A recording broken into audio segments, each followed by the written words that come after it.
Do you have any kind of, tips for the pre-med or the medical student who is looking towards a very selective school? Yeah, I think that the paradigm and the target is always moving for what the med schools are looking for.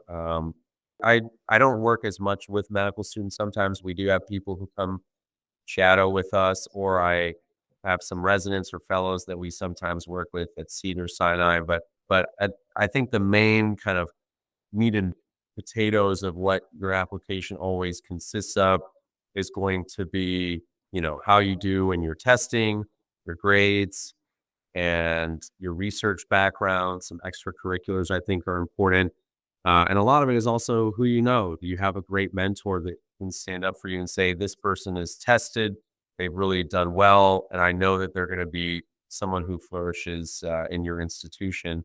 And if you have the opportunity, some kind of a special circumstance where you can actually go and spend time with someone from the institution, if you know where you want to end up, who can come in and vouch for you, I think that makes a huge difference. Something that's not really tangible or that you can't really palpate that on paper. But I think that those are the really critical things. And then I think that your ability to communicate and articulate at the interview stage is also something that everybody's really looking at, because I think now more than ever, you know, medicine has changed much more towards patient autonomy as opposed to an authoritative model where the physicians are just dictating what happens, and it's much more of an interaction. And so a lot of medical schools, but Emory being one of them, is they really place a strong emphasis on your bedside manner and your ability to communicate. I've also seen that more recently is that that's a thing that people are looking for, the bedside manner and the communication.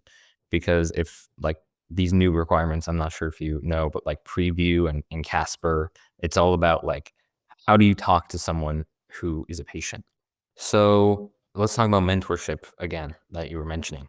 How how important is it for someone to go find a mentor? I think it's, especially in a field like medicine where you're always developing, you're always growing, you're learning, you will make mistakes, you will have great successes. Having people to help you guide and share that with, especially in surgery, but in any field, I think is actually absolutely critical. And you may have multiple mentors that you learn and capture different things from each of those mentors. You may outgrow some mentors, but I think it's absolutely essential to have somebody that has been where you are, even to give you some peace of mind when you talk with them is absolutely essential, and to help you pick you up through some of those dark corners in medicine, because it's not all fun and games. There are certainly, especially the higher stakes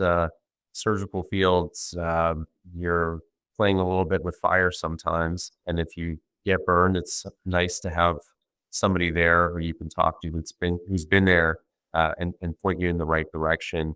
I always say good experience comes from bad experience, and so getting some of that bad experience without having to live through it can really save you some headache down the line. Actually, I remember one of the deans in my medical school probably gave me the best advice I ever got through my training that I remember all the time, which is he said, you're always going to have a mountain of work in front of you, always going to have things. You're going to be standing at the bottom of the mountain. Don't look at the top. Put one foot in front of the other and make sure that you're basically looking at the patient in front of you. Take care of the bandage on the patient in front of you. Don't worry about everything else. Everything else will work itself out. For medical students, that's a big tendency is to look at the next challenge and keep looking forward, which can be overwhelming instead of focusing on what is in front of you and what you can do right now to advance your career forward. Thank you so much for listening. I hope you enjoyed. If you don't mind, please leave a like and subscribe. And with that being said, see you in the next one.